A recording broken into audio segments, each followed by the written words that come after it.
Anyway, here in the bottom left corner of the map, we have in the light blue pants, it is MderG. MderG. And in the bottom right corner, his opponent, equally difficult to pronounce, it is watzkuh. Watzkuh is currently up 1-0. Let me fix that. There we go. I've decided to use the old game art overlay because I feel I get a little bit more information. And Starbow is such a new and interesting experience that I usually want to have more information. And look at this. In that, no, you can't. You can barely see it. It's kind of hard. But right here, there's a little poster that says Fighting Spirit. And that's newly added to every single Starbow map, basically, in the ladder pool. And actually, a lot of Starbow maps that are not in the ladder pool. Kentuva's made these awesome posters and thrown them at random locations, like you can see right here. Oh, that's pretty great. Yeah, it's pretty swaggy. I like it.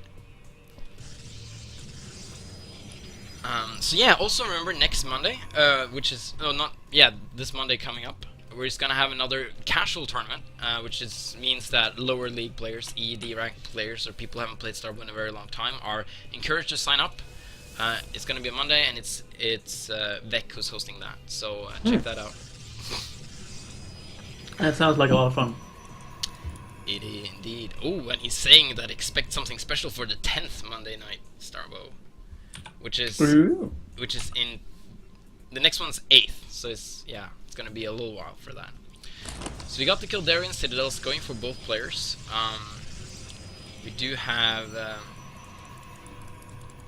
not much else. It's gonna be interesting to see. I don't think they're gonna be going for Stalkers, just because first of all, watzkuh hasn't played Starbow in a very long time, so he's gonna do something he feels safe with. And MderG, I don't think he's played that much PvP, so I don't think any of them is gonna try something new and wonky that they haven't tested out before, especially not in a tournament. You don't want to try something new for the first time in a tournament setting. No, you don't want to experiment when there's something when there's this much on the line. We have a very quick Twilight Council coming out from MderG. Or MderG. I think we're just going to call them both. MderG. So this might actually be Stalkers. Yes, or it could be Dark Templars. But yeah, it could be. Usually if you go for Stalkers, you only make one Dragoon. But he might want to make a second one just to hide it completely. Or just to be safe, because his opponent is churning out a lot of Dragoons as well. And he is not revealing any tech choice as of yet. There we go, a robotics facility. It worked really well last game, might as well work now, eh? Very, very true. Of course, he saw that game, saw the power of having so many Reavers. No, MderG making a robotics facility, but then choosing to cancel it. Here comes the Templar Archives. Probably going to be Dark Templar. And 3 Dragoons of watzkuh actually making up into the base. That's kind of a big deal. That's a lot of firepower that MderG doesn't really have anything to deal with right now. And he needs to pull more than 4 probes. He needs to pull all of them. And he's sending in 1 Dragoon to scout / kill workers. I really like that. I think he's going to see the Templar Archives, and he can perfectly counter the DTs that MderG wanted to make. He was behind. He wanted to Dark Shrine, but I'm not sure if it's going to work. Do you even Dark Shrine? And it doesn't appear that MderG is going to have that opportunity. However, he is going to have an opportunity to pick off a free Dragoon there, having been damaged by the probe harass already. Indeed. Yeah, and he should have stayed on the ramp because he would have gotten that 50% miss chance. Yeah, that's a nice advantage to have. It is, and it's actually when it always kicks in as long as you are higher up. Like, it doesn't matter if you're right next to him on the ramp. As long as you're further up than the other guy, you're always going to have that in Starbow, which is slightly different from actually what it was in Brood War. Well, I mean, new game, slightly new rules, right? Indeed, and a lot easier to make in the editor. So he's actually throwing in a High Templar now. He has a lot of gas stacked up. No, there we go, Dark Templar. He's kind of I feel he does the trick the caster build. Robo, no, Templar Archive, High Templar, no, Dark Templar. It's like I'm just messing with ya. Yeah, he's tricking the caster, but he's certainly not tricking his opponent. watzkuh already has the observer in his already going straight for that Reaver tech that we saw him use in the previous game. It's a great success. The observer is indeed out, and yeah, look at that ramp is DT proof. And oh, there's 3 Dark Templars on. Ah, he's crossing his fingers so much, it's insane. Yeah, I mean, he will be able to turn those into Archons if he finds that he cannot actually utilize them just yet. Which is going to do a little bit more than just some DTs. Although, actually, now that I think about it, he could use them defensively to take out the Reavers. I think in Brood War, if two units were on the same ramp, I don't think they had a mischance anymore. But if it top versus bottom ramp, they did. I'm not 100% sure about this. Ooh, here comes a probe. They are not on attack move, so I don't think the probe noticed the Dark Templars. The probe is... I don't know why he sent out the probe. I guess he just wants to check for natural base, and it's not there. Because that would actually be a really smart... That would actually be really smart if MderG just went straight ahead and took his natural. Because his opponent scouted the potential Dark Templar threat, and he's not going to dare to move out. Yeah. Yeah, fair enough. Let's go actually putting up a pylon in the natural there. Yeah, maybe he wants to get Templar Tech, Warp Gate, and then eventually in like 4 minutes warp in a unit. Yeah, yeah, there is warp in tech in Starboy. It just takes forever.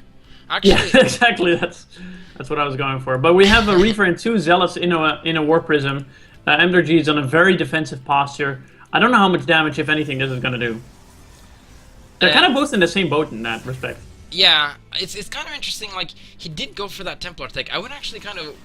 It would be interesting if he added some Dragoons to his mixture instead of going for this robotics facility now that he already has the tech. But Dragoons are, I mean, Archons are only really good once the Zealot speed lot starts to kick in. And the speed, we're not really in that phase yet, so... No, that's quite a ways off. We have watzkuh being the first one brave enough to expand, and actually there was a probe there for MderG who was able to see the expand go down, so he will know it's there, and DTs are now going to come in, but this ramp is still very, very solid. It is, but I think he may be able to cancel this. Oh, he can just move down with the Observer.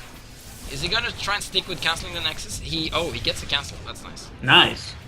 So that's still some value. A cancel for a DT. I'm not sure if the trade is even there, but it's not bad. It's not nothing, at least. Now, what are they talking about? December the 6th? I guess there's another Monday Night Starbuck or something. I don't know. I'll try and focus on this game. So MderG is heading out with his own Warp Prism, but it's empty. Oh, there's a full one with 2 Reavers, though. These colors, man, these colors are so similar. I need to put on stronger team colors or something. I had stronger team colors on. It's still not enough. It's just not enough. No, it is not. And we have now watzkuh's 2 Reavers coming in the main. There's plenty of Dragoons here. But that doesn't mean they can't do nothing. Indeed. 2 shots getting tanked by the same Dragoon. Oh, some very nice Reaver shots there, killing 2 Dragoons right away. Some people are saying that you might want to turn your microphone down just slightly because I'm a little bit too low and I can't turn mine up anymore. Sure. Just very slightly. I hope this is better.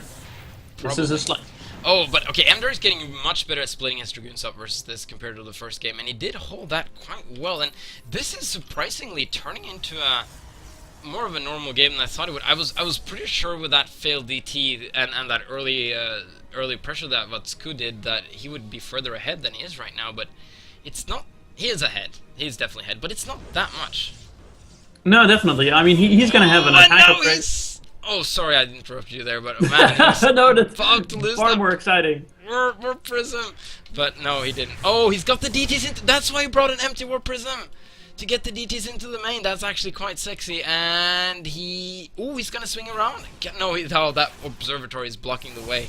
Nice building placement. And yeah, the SimCity says watzkuh's probes for now. Oh, maybe not. Can that Dragoon make it? I don't know. Anyhow. So things are stabilizing a little bit on 2 base versus 2 base here, which is quite surprising, especially in a mirror matchup where I feel the lead in a mirror matchup, especially not TVT, is really strong because neither Zerg nor Protoss has some really, really great defensive units like Terran does. Oh, that's both watzkuh's Warp Prisms, and there's going to be 3 Reavers. He just keeps inflating the Reaver drops. I think he realizes that more Reavers make you win more games, so he's going to try to get as many as possible. First Dragoon goes down, and there's some more Reaver shots going off on the probes. Lots of probes going down, and there's nothing really here to stop. MderG is now bringing down his Dragoons, but I think watzkuh's just going to pick off as soon as this mineral line is empty. Yeah, that was very clever. Also putting 2 Reavers in the healthy Warp Prism, only 1 in the damaged one. That's the tiniest rearrangement that is the hallmark, I think, of a better player. Very nice indeed. Or it might be coincidental, but of course it wasn't. It was completely intentional. Of course it was. No, and you know what? It probably was, but it may have been incidental. Plasma charging coming for watzkuh, which is really nice. It's gonna plasma charge is actually a more important upgrade in Star Wars than it was in Brood War, because Reavers only do 80 damage before they upgrade in Star Wars. They do 120 afterwards. While in Brood War it was 100 damage to start with, and then 125 after the upgrade. So the upgrade itself adds more damage. Yeah, and that's going to be a pretty big decider here in these Dragoon battles. Oh, but now MderG has his own Reavers in his slow war prisms, and they're passing each other in the night again, not seeing each other's. And I don't think there's any opportunity for MderG to do any damage in this natural. There's so much army from watzkuh. I feel they could have just moved out and take the game at this point, to be honest, instead of dropping. Yeah, he definitely has more army. Of course, positioning would be more difficult. Because, of course, the relatively small range of Dragoons. Oh, kill the Reaver! Oh, he almost lost the High Templar there. Okay, so we're gonna see, is MderG gonna move in with his own? Now he should move in, because now watzkuh is moving out, and he could kill some workers and lose the game. Oh, and he's exactly gonna go do that. The War Prism is gonna swing into the natural. There's nothing here to defend, and these are gonna get a lot of damage off. First on the cannons, though. Now some nice splitting by watzkuh. Just giving up on his name. His name is just watzkuh right now. So, oh, but watzkuh or whatever. He is, putting the Reavers in front though. One very nice storm going off from, MderG's got storm now, and he's utilizing it quite well. Reavers the arc on the is high ground. Oh, that's a real painful one there. The Reavers, I think, are going to be the big difference. Even though the positioning looked like it was going to be good enough for MderG, but he just doesn't have enough army. The Reavers make too much of a difference. The splash damage taking out way too much of the army. And I think this is going to be a 2-0 victory in this series. Indeed, it just might. 4 War Prisms too for watzkuh. He's got incredible micro potential to keep these Reavers alive. Meanwhile, these 2 Reavers from MderG has killed a lot of watzkuh's stuff, and he's bringing the Reavers back. If he just keeps enough Dragoons alive, and not bring them down the ramp. Oh wow, picks up War Prism. That's actually quite nice. That is very, very nice. Super careful with this War Prism now. Yeah, the natural's now done, so it's just the army, the standing army, versus another standing army. Reavers take some shots at a pylon because they don't even care anymore. That's how far ahead watzkuh is in this game. Oh, but the Reaver's coming in. No, it's not gonna do anything. Killing 1 Dragoon, and yeah, this should be it. watzkuh is in a dominant position right now, and I don't think MderG can do anything to get back from this. I think this may be a 2-0 victory to watzkuh. It does look like it, because watzkuh is in the production. There's no Dragoon that gets built that does not get almost immediately killed. Workers try what they can, but Reaver shots beat workers oftentimes, and GG is called. GG. When you send in probes to attack Reavers, you know that's a bad idea.